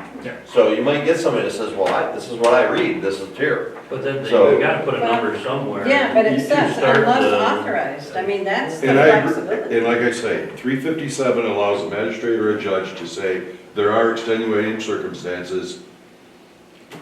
Are That's we it. taking, I don't want to beat this dead horse, but are we taking the time then to making that person go in front of a judge or a magistrate? Well, it's not even gonna To make it that explain. far because. There's they- three steps. There's Okay. three So- steps so if before we you go- get there. So if we go back to the, 7 pages you just read? Mm-hmm. All that was details, but it was also telling the process. Correct, no, I get the process, I just don't, I have an issue with It doesn't the matter timeline on if it's this not one. Leland is my point though, Bob. It doesn't matter. They have to talk to the person and find out what is going on. That 5 days is something that they can, once they get to the actual notification, Mhm. that's where that 5 days, to me, would imply, unless he, as the city official, overrides that 5 days. What if that person is unwilling to override that 5 days? Then he I would will- cite them that So license the car, notification. license the vehicle. Wait, just. No, it's licensed, I'm not saying an unlicensed vehicle, Just I'm a saying a second. licensed vehicle that's being repaired. So the notification was given, it comes back in 5 days, they're not compliant, they're being stubborn about it, they get the citation. I mean, there is a step to the, Then take that citation and go in front of the magistrate and see. then, yes. So Okay, I that- just- That is, I So hear that everything, 5 I just think days- that everyone should think about the 5 days sure. Is If it- you did, specific. if you have here, For a licensed vehicle that they're working on, I think 5 days is not enough, I would say What would you 20 say? days. But can we step back for just a minute? Mm-hmm. Step back from the 5 days? Reading from this paragraph D. Tires or parts of motor vehicles being removed, replaced, or installed by the occupant working on his own vehicle on the premises may be reasonably stored in an orderly manner on the premises for a period not to exceed 5 days. If, though, you've got it in your garage with the door shut, it doesn't matter. Correct, but maybe my garage is full of storage stuff. If And you it's outside my have, garage. if you have a tarp, again, if you have a tarp over it, it's a non-issue. I'm just saying there's options. There is, I just think it's very rigid for 5 days. I do, just from looking from a working person who works on his own stuff because I can't necessarily afford to. And I have a vehicle that I drive once in a while. So I may start on the brakes tomorrow and I can't get the part or I can't finish it. It may sit there for 2 weeks. So then I'm technically in violation, even if the ordinance enforcement officer comes and says, oh, you can do that, then I got another 5 days. So it's not that, and I'm just talking for myself, that yes, there are people going to try to skirt the laws and the rules and pull the wool over everyone's eyes, but it's, I don't know, it just seems rigid to me, that's all. And I think it's unreasonable, because if I have a licensed vehicle, if it's licensed, it's not a nuisance or a junk vehicle. But this is, just as a vehicle or trailer temporarily inoperable. A duly licensed, above that, a duly All right, so operated then- vehicle or trailer. So then So- Leland's gonna come over to my house and tell me that my travel trailer that's parked in my driveway is inoperable because it's not hooked up to my pickup truck. Correct. So there's, That's, no, no. I can, And that's another part of the ordinance. right, What I'm gonna ask that we do is, I understand where you're coming from, Bob, and we'll go back as a finance and ordinance committee with the discussion in mind. And we'll revisit. that's the only thing I'm okay with, if the car is, This part you gets can done. clearly see it's a junk car or they're Right. collecting them, but if it has a tab on it that's non-expired, and they're working on it, and they, and it's neat, I'm not saying the parts are strewn across my front yard, it's fairly organized, that's all I'm saying, we need to have some, other than Yeah. expecting somebody who is kind and understanding, because you may not get that. I understand. I deal with people all the time, and I have these people that are very kind and understanding, and I have the very rigid people. So, I always try to look at, unfortunately, the worst case scenario, how do I handle this? Okay, I got another sticky note. Thank you. And you're right, 5 days, maybe with, someone working 5 days a week or 6 days a week. We'll take a look at it, I'm not sure that 20 is gonna be the number. No, Mindy, gotta put that, so I don't know the I date. don't know how to put a number that's gonna cover everything, Yeah. that's what I'm Well, I think you can leave it there, I think you just might I think have it's to put a little reasonable. bit more, not out in the street. I mean, it can be up in your As driveway. long as it's As licensed, long as it's licensed. if okay. the tags are not expired and they Right. haven't been expired for 5 years, No, we're then yes, that's. And the not parts allowed are out on the laying street. all over the Right, driveway. Yeah, so I guess there's things we could. That one might be We'll just a little more. clarify. We'll go back and take a look, but yes, But I believe. Okay, I think I made hamburger out of that one, so let's Okay. move on. And that's an existing ordinance, It that's is. not one that has been. Honestly, even though I was on planning commission, I did not read every ordinance. Yeah, no, I understand that. okay. Believe me, I understand. Okay, For consistency, I'd at least like to move on with this one and Yes. try to get the portion that we have addressed as a committee through a first reading. I move that ordinance amendment number 359 regarding authorized officials and penalties, which reads as follows, be placed on the next agenda for possible adoption. The City of Perry ordains, Perry City Code Section 696.09 is hereby amended and following is substituted in their place and stead. 696.09, authorized city official, the ordinance enforcement officer, chief of police, and/or city council designee are hereby designated as the authorized city officials to issue municipal civil infraction citation or municipal civil infraction violation notices as provided by this code. Perry City Code 696.99 A, B, and C is hereby repealed and the following is substituted in their place instead. 696.99 penalty. Editor's note, see section 202.99 for general code penalty if no specific penalty is provided. All other provisions of this said ordinance not inconsistent with the above amendments remain in full force and effect. do I have a second? Second. Steve? Yes. It's been moved by Larry, seconded by Steve, that the ordinance amendment number 359 be placed on the agenda at our next meeting for possible approval. All those in favor of that motion, please signify by saying aye. Aye. All those opposed, nay. Motion passes. Larry, is that everything for today? That's everything as it regards the Finance and Ordinance Committee recommended amendments. Okay. We'll have more to You only follow. get to do one a month. You're doing too good. Okay, then, on our agenda next is the possible approval of SED membership. Again, this was something we talked about last meeting, stepping up our membership to the $1,000 a year level. And I have emailed back and forth with the office there at SEDP. They're going to issue us an invoice dating it for February, because that's when we did our $500 membership. So I asked her to date it for February, but she's going to send it to us, and then when it is time to pay that, we'll have the approval if that's your pleasure. So if we approve this, it's just a pre-approval. Correct, it's a pre-approval.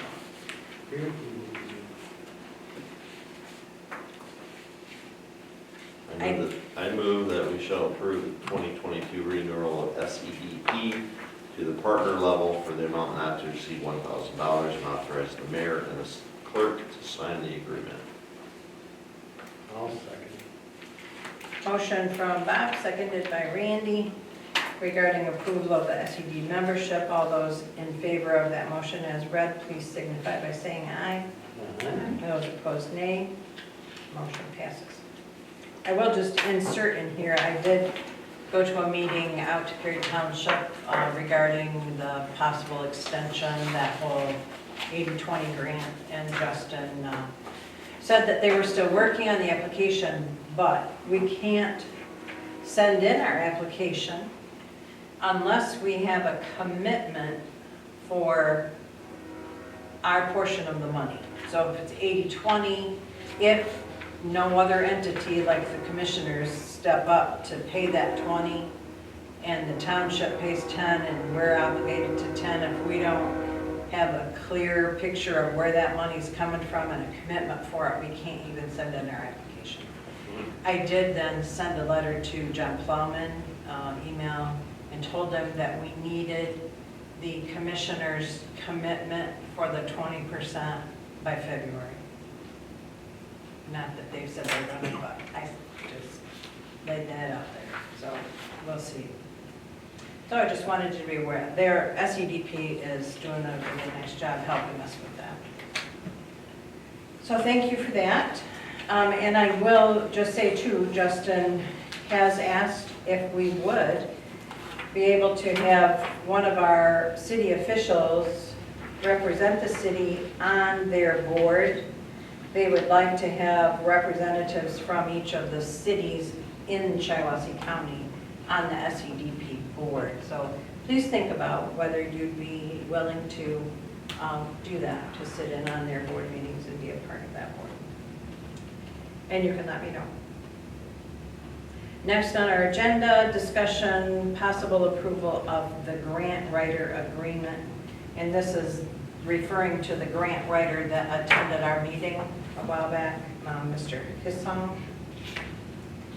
Any discussion on that? You, I think, have a copy of information. Devin and I, as we were reading through it, questioned whether, I mean, it wasn't really clear to us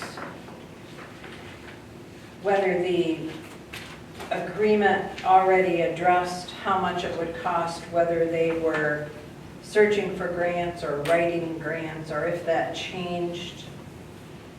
So we sent out an email to him, and I think you all got a copy of that email. That was, he was responding to that because we had a question. Your other, excuse me, the other thing I think that everybody got as well, as James mentioned when he was here last time, that he routinely, once you signed on with him, sends out a grant alert, if you will.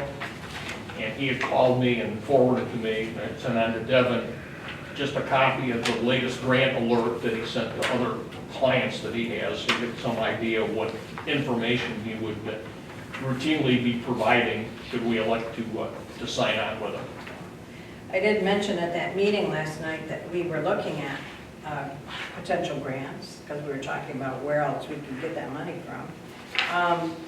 And Justin said that he had a connection to a grant writer, or at least someone who is studying to be a grant writer. And he would have her call me, and she did. She called me tonight just before I came here. Danielle Lars is her name. She is a student studying grant writer. She now works for Michigan Labor's Training, not as a grant writer, but she works there. But in doing that, she has done some searching to try to find grants for them. She's also worked for Perry Baptist Church in writing grants related to a child care that they have going on in that church. I asked her if she had experience writing grants for municipalities, and she said, oh, no, I have no experience at all. I said, well, we really need somebody that can focus in that area. But I did tell her to keep in touch with us, that, you know, there might be such a day as she finishes school and we're looking for somebody. And so I invited her to do that, but I just wanted you to know that she had contacted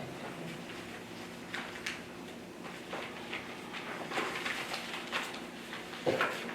Yeah, I'm personally in favor, as I said before, at least diving in to look at whether there's a fit for us or not, and the mining for grant opportunities that we may be missing.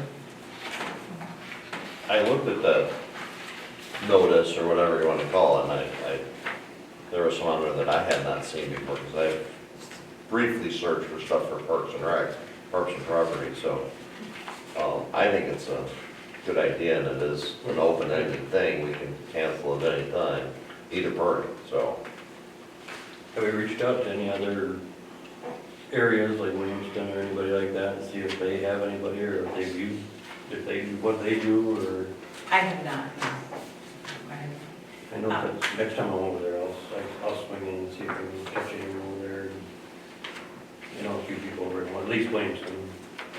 I don't even know if they do, I mean, they might not, but. Yeah, and at least what limited, as I mentioned before, what limited research I did, there's a lot of, excuse me, there's a lot of grant writers out there that are fill in the form. I sensed, at least from what I read, fill in the forms, but I didn't see too many that I ran across that were mining it out, searching for and identifying grant opportunities. I think the only other one that I ran across that was a member of a couple of associations was the gentleman from up in Lake that Bob had identified and we tried to get.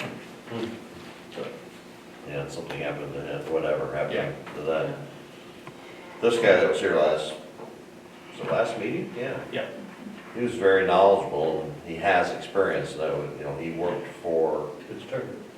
who did he That work was for he started out as that, dude, I can't remember the city, it was a township or a county. He was a county. County, St. Clair County, what, no, not it St. was Clair. down by Kalamazoo. I want to say Berry County, but that wasn't it. It's one of the other ones down in the Kalamazoo I area. can't think of it right now. I will say he did reach out to me by phone, was it the following Tuesday after our last meeting, just to see if there were any more questions, any other information that we thought that we needed, et cetera. So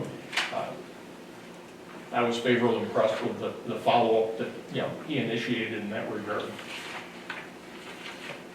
I'm going to go ahead and I move that we authorize the mayor to sign the proposed agreement from Grantmanship Consulting LLC regarding grant consulting services with monthly retainer fees and hourly fee per agreement for the services to offer funding opportunities and review grants, which states agreement is valid until either party may terminate agreement upon written notice, pending the agreement is approved by our city attorney. Second. We have a motion from Larry, seconded by Mindy, authorizing enter into an agreement with Grantmanship Consulting LLC as described by Larry in his motion. All those in favor of the motion, please signify by saying aye. Aye. Those opposed, nay. Motion passes.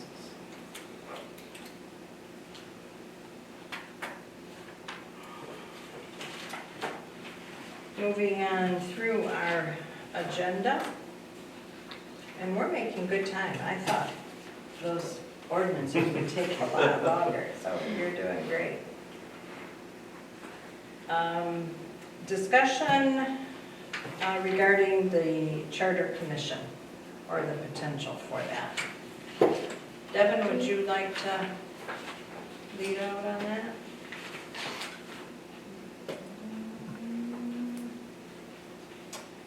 The Charter Commission, so there was the thought process of having a Charter Commission, which has to be done, they have to do the petition cycle, they have to be elected, 9 members. 88 is the last time our charter has been thoroughly amended.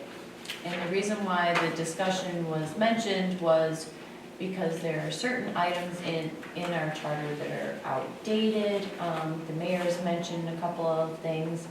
After reviewing, I gave you the quick home rule law, but after doing some research on what is involved, you can still amend your charter, and as long as it's not financially changing, you know, your budget or anything like that, you can do it that way. So, Charter Commission is not a bad idea, but it could take up to 3 years for that process to happen because of the election of your commission and then having them work and then waiting to get in front of another election and the cost involved. So I'm not opposed to the Charter Commission, but maybe in the next agenda, that maybe we would do some bullet points of a couple of subjects that we've noticed that could use it. And then, I can just speak to one real quick, and you're all aware of it. When we hired our new assessor, her position, according to our charter, requires that she move to within a 15-mile radius of the city within a year of hiring her. She's like right on the edge of being 15 miles. Now, an assessor in this day and age, I don't believe, has to be right in the office because they can access the records on their computer, they're available by cell phone, can communicate by email, and that was the one that I said, well, we need to change this. But lo and behold, wow, that's quite a process. To get 9 people from the city of Perry to serve on a charter commission for the amount of time it would take to do that, as difficult as it's been just to, you know, get people to fill seats and other committees and things we have, I don't know that would even happen. While I was mayor, we did do 2 charter amendments. One of them was for department heads, because at that time they had to live within the city limits. Oh, okay. So we moved it to 15 miles. Okay, all right. That predates, well, there were cell phones, but Right, yeah. I was told Judy had a little thought in that when she moved to Lynxburg. it was Was it? not only Judy, but it was also Chuck, Was it? yes, and the chief of police at the time also. So we did charter amendments, and there was 2 of them, and I cannot remember what the second one was, put before the voters. So we can just amend it? Correct. Okay. When was the last Approved by time the you voters said? still. A charter amendment still has to Oh, go okay. to a ballot, Correct. but you don't have To go through it, to create a charter commission. There are steps that you have to do to prepare the language for the charter amendment to go on the ballot. It has to go to the Attorney General. And Yes. the last time we did it with James was in 2016 because he had some, he had some amendments that he wanted to do. I requested some amendments to be considered only because some of the things that we do were stricter than what the Open Meetings Act was requiring us, and one of them was about publishing. So actually, we were able to save the city a lot of money because we now don't have to publish our minutes in the newspaper. So we just said, following Open Meetings Act, because the state at this point is coming with the times constantly, that is changing. And so the It went from council, then it had to go to the Attorney General, the Attorney General actually critiqued us, so it had to go back to the council, and then it actually gets approved by the governor, then you put it on the ballot. So there is a little bit of process of that, but if you put a commission on it on top of it, that's why I say it could take up to 3 Right. years, because they're going through your whole charter to update it. When But, was the last time you said the commission was? 1988? well, 88 is our last charter. The entire charter revision was Charter. here. Correct. Yeah. The amendments were last. No, I understand, I just want to know, because I don't think that's a bad idea, even if it takes 3 years. I guess the question is, can we have an amendment? Before you do that, though, Before we do a commission, or while we're trying to assemble a commission? you could, but read through it first and see if. I there's will, a but I need- just. See if there is a need for a commission, because it can be costly. Yeah, for Yes, sure. They do get paid.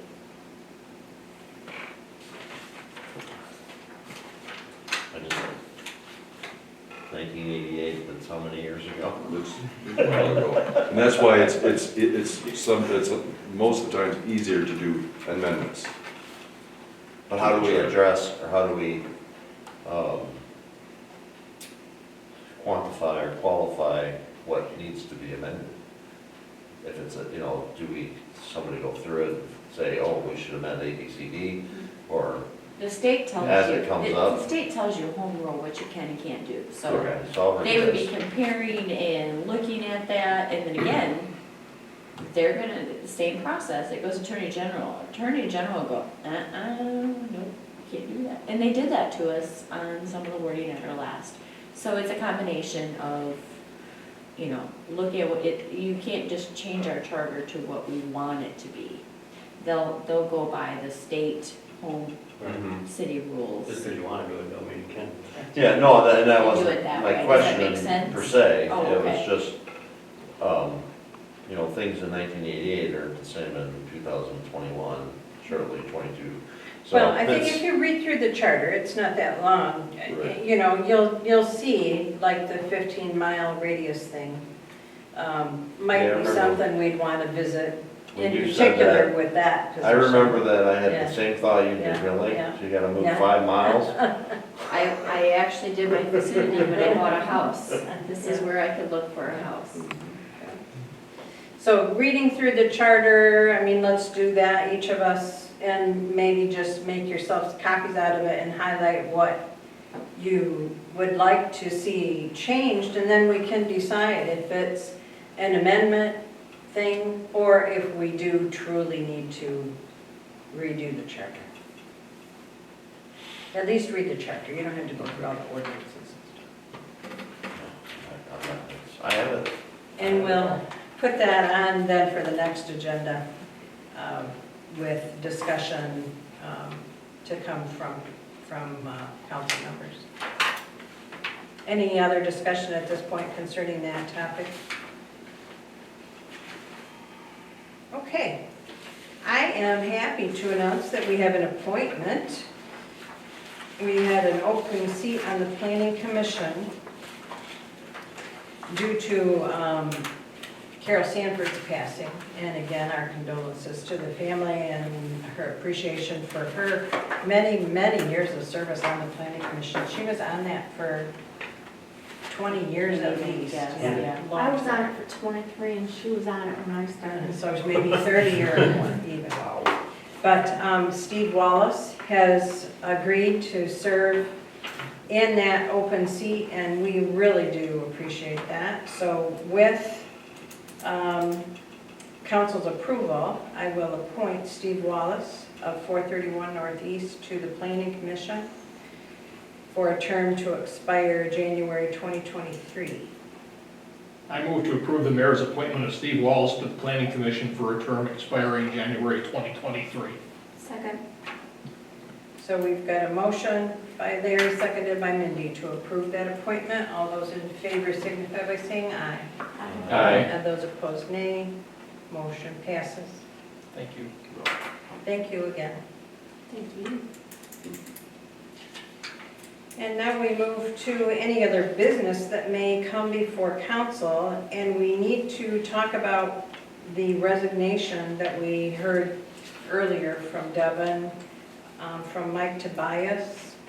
He has resigned from the, I always get the name of this wrong, Local Officers Compensation Commission. And so we have an open seat there, but we need to accept as a council his resignation. I move that we accept with regret the resignation of Mike Tobias from the Local Officers Compensation Commission and extend our appreciation for his service. I second. An acceptance of that resignation, a motion by Steve and seconded by Larry. All those in favor of that motion signify by saying aye. Aye. Those opposed, nay. Motion passes.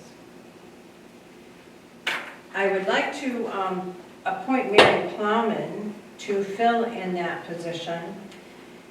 And I'll give you just a little background in that. Mary had come to me after we had already talked to Steve about serving in the Planning Commission open seat. She was a neighbor to Carol, a good friend to her, and she said in her contact, I would like to honor Carol by volunteering to serve in her position. I said, well, thanks a lot, Mary, I'll go back to you. See, what do you decide? So I then got back to her and told her that Steve had been contacted previously, he's accepted serving, but would she be interested in serving in any other position that would come up? And she said, sure, I will. Well, lo and behold, Mike resigned, so I contacted her and she said yes, she would do that. So I will ask for an approval of appointment of Mary Plowman to serve on the LOCC. She lives at 202 Meadowdale, and that would be for a term to expire in October of 2024. I move to approve the mayor's appointment of Mary Plowman to the Local Officers Compensation Commission for the term expiring October 2024. Second.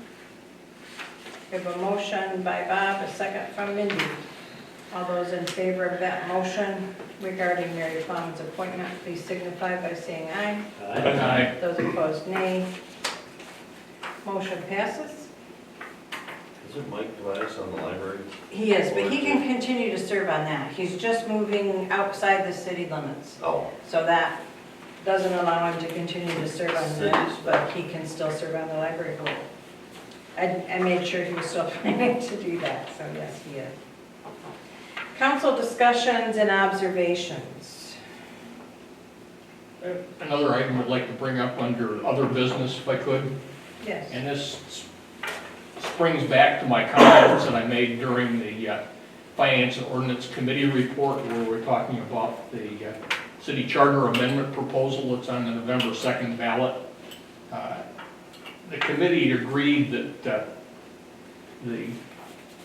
all the voters need to be as aware as possible that the proposal actually makes an amendment to our city charter.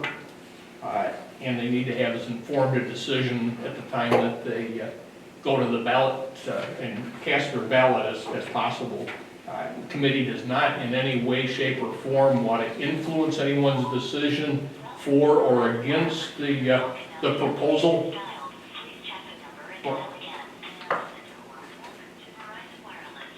That's you.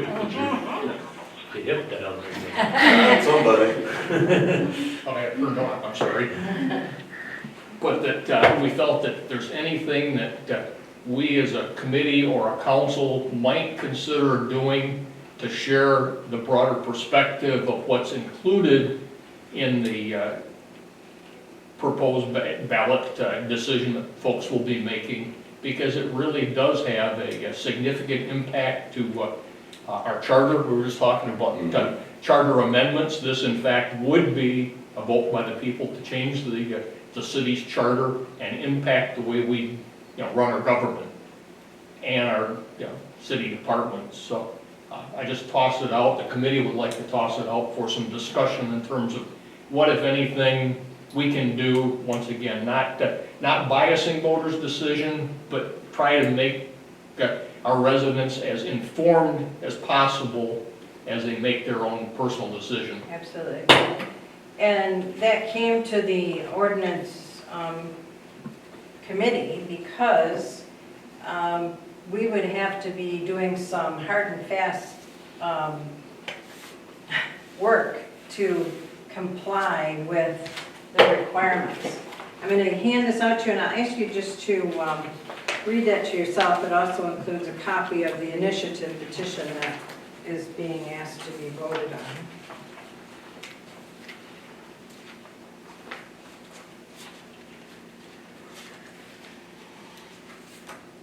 Thank you.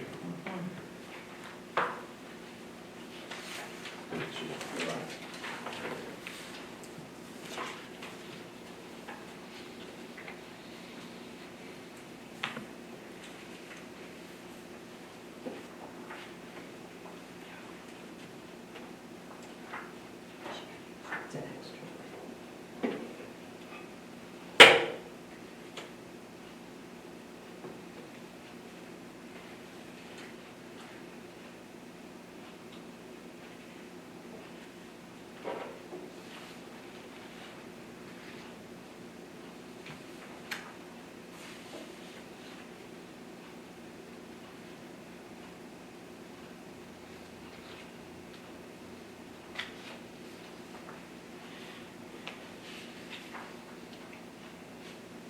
We discussed this as an ordinance committee because we do want the city voters to make an educated vote. We want them to know what they're voting on. I communicated with the city attorney and asked what can we say to help the voters understand what this is asking them to vote on. And he shared some information. I'm asking council if you are in support of this information going out for our voters to have available to them on our city website, on the board at Carl's, on Facebook. I will be placing this in the morning. I would love to have everybody's name on here, but it's absolutely your choice. If you want to add your name, you can sign yours and hand it back to me, then I'll know you do want to. If you don't want to, then just don't give me yours back signed. But I will be putting this on the website, on the board at Carl's, and on Facebook in the morning. With the blessing of our attorney. He's okay with what this says. When I read this, I see that there's a lot of financial hardship for the city of Perry in this. And when they go around, they've been walking around contacting people, and they're not giving them the full information that they as taxpayers will be footing the bill for this. I agree with what you're saying, Stephen. That's why the ordinance committee felt that it was so important to alert the voters to the fact that they need to read the entire petition before they vote. And making that available with this note that I've written, putting a link to the full petition in this format that you're reading it, so it's more legible than the little tiny print that they might be able to access. The risk of being redundant, our committee felt exactly as you stated, Steve. We said we want to make certain that we're not doing anything to bias any individual's support or lack of thereof, but that we wanted to make certain as best we could that they have the total scope of impact as they're making their decision. And in what this note says, for the public who happen to watch this, the Shiawassee Cares Coalition, a group of unknown origin, has circulated petitions in the city of Perry asking for your vote to change the city of Perry charter. The charter is the law for the city government. This is not just voting to allow sale of medical marijuana in the city of Perry. This proposal directs a city employee already in place as city clerk with multiple responsibilities to head the department to oversee businesses related to medical marijuana licensing for establishment of new businesses related to sales, distribution, growing of medical marijuana. There could be as many as 7 licensed medical marijuana businesses. This amendment represents a restructuring of our city government. And then it goes on just to give direction to see details of the proposed charter amendment. Click on this link, which would be on our website, or obtain a copy at Perry City Hall. And that has been stated on the door, posted as we usually do, that you can get a copy of the full amendment.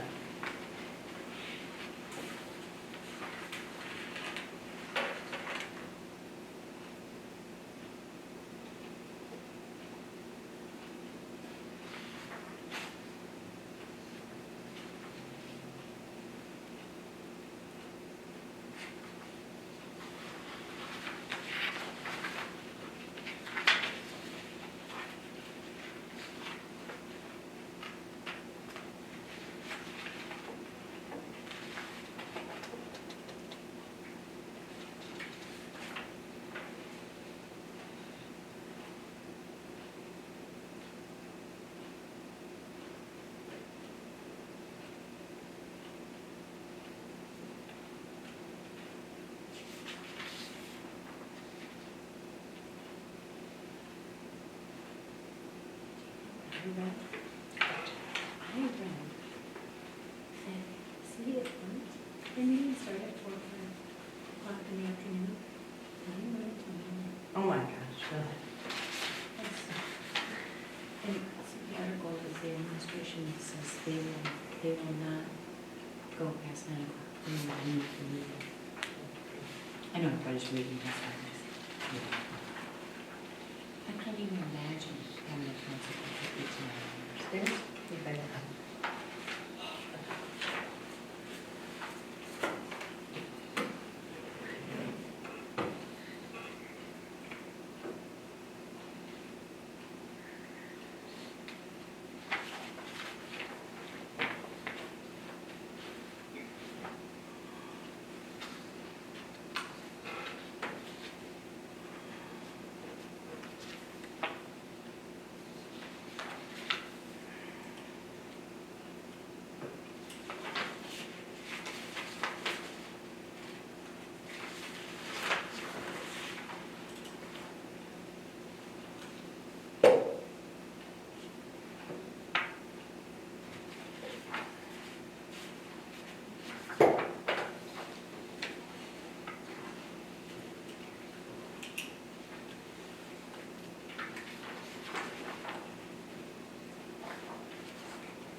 You just want us to sign the paper and give it to you? I should. I think so. Yeah. I'm sorry, Mindy. What did you say? Oh, I thought she said this to me, but she was telling me, wasn't she? I'm sorry, we're going to. Just sign it and give it to you? Is that what you want? That's all right.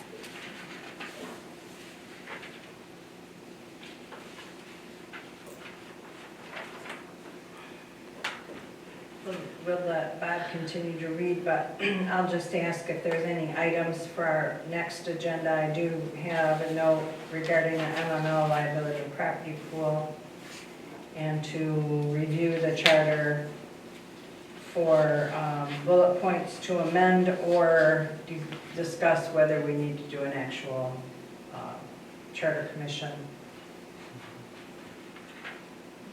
Are there any other agenda items? Yeah, I hate to think it's this time of the year already, but we should have some discussion about the holiday lighting contest. Oh, yes, that's a fun thing.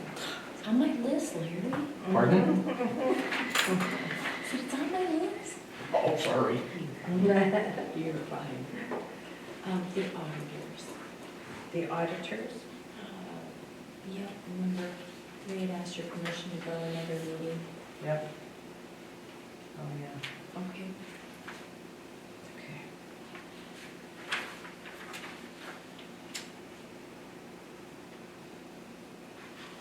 I'm gonna have to read through this a couple times before I can say I support it or not, so. And that's fine. You're absolutely Thank welcome to do It that. takes me a while to make sure I understand exactly what I'm reading. Sure. Any other Well, agenda? your item? question was Yes. if you support everybody to be able to see that, right? Correct. Yes. If you support everybody being able to see that. That's Well, all. I have no problem if everybody sees it, I have to Right, see Yeah. it's it. not if you agree with it, it's if you No, want no, everybody to see there's- it. Yeah, It's no, not whether it's. we're in But if support I sign of to it. give it back to her, then I can't continue to read it, so I don't. Oh, no, I don't want you to sign that. I just want you to sign Oh, I that think I have no saying problem. that you're in support of giving the voters the information. All the Making it. information I want. Okay, thank you. Thank you, everybody. I think this is important for us to do, so I appreciate your support, Karen. Get the full information. Yeah, absolutely, absolutely. And it's our responsibility to make sure they're informed, and I really appreciate our residents pointing that out to me. I mean, I still consider myself a new mayor. It'll be a year, the 1st of December, but gosh, I'm still a new mayor right here. But You're doing a when, great job, thank you. oh, thank you. Mhm. Yeah. When we had our millage, not our millage, our special assessment for the ambulance, several residents, including you, came to the public hearing regarding that, but then several of them expressed that they really didn't even understand how that was billed out, how much it was, what it did, why was it necessary, and so on. And that said to me, we need to make sure our residents, our voters, understand what they're paying for, what they're voting on, what is being done. And so I think that's a very important part of that. So that being said, no other items to talk about. We'll adjourn at, I got a I'm sorry, question. yes. Do we know anything about what's happening for Halloween? Well, we do. Yeah, you're married to the Oh, lady in that charge puts of me right in charge. Halloween. I get to speak. I We can do really know tell you, something. I know a little bit that there has been some stuff on Facebook. A lot of the local businesses are doing events outside for the community. And it's not to bring them in, it's our appreciation to the community, the vendor, or the business owners. It's not to bring business into us, it's showing our appreciation. We definitely want that to be known. I believe down in Duluth area, Todd's down there, or Jim, sorry. They're gonna have a pumpkin carving contest, I believe, down there, or that might be, and they're doing trunk or treat at the VFW. We'll have stuff at Amy's downtown. I can't put everything out there that I know of yet, but I mean, that's just some of them that I can remember right now. So we could say check Facebook. Which one? Yeah, check Facebook. It's on the community page. On the community Yeah, page. and I believe I know there's a ton more events on that, but. And this is events that are being put together by our local businesses Mhm. to take place downtown, or at the place of the business on Halloween day. It starts at 4, goes till 6, and then trick or treat will be 6 to 8. I did talk to Amy today, so you probably even know about this, but what they're gonna do is have the pumpkins that are carved in a contest, and they're gonna display those in the fire station. They'll be judged, and then they're gonna take those pumpkins out and display them along in front of the businesses on the sidewalks for the rest of the day. And then the owner will pick it up and take it home with them after they're done trick or treating. So those are just some of the things that I know that are going on, but boy, I know we're It gonna have sounds like games, fun. I was making stuff for, it's gonna be like bag toss, but it's gonna be with witches' hats, and so you gotta throw rings out and stuff like that, so, fun, yeah, that's one of the games, so. great. Is there gonna be a doggy costume contest? There is, at Lori Loves Pets, there'll Okay. be a doggy Halloween There was quite a few of them last year contest. walking around, there was a lot of them walking around, yeah, and that's a great one, I mean, I know they've done it in other communities where they actually have just a dog event, so. Oh, and I will announce that one of our scarecrows is with child. If you haven't noticed, be sure to see the mother scarecrow who is on the post between Huffy's and the Baptist church, and she's very obviously with child. Her creator has announced that she will be delivering her child before Halloween, and most likely will be a pumpkin baby.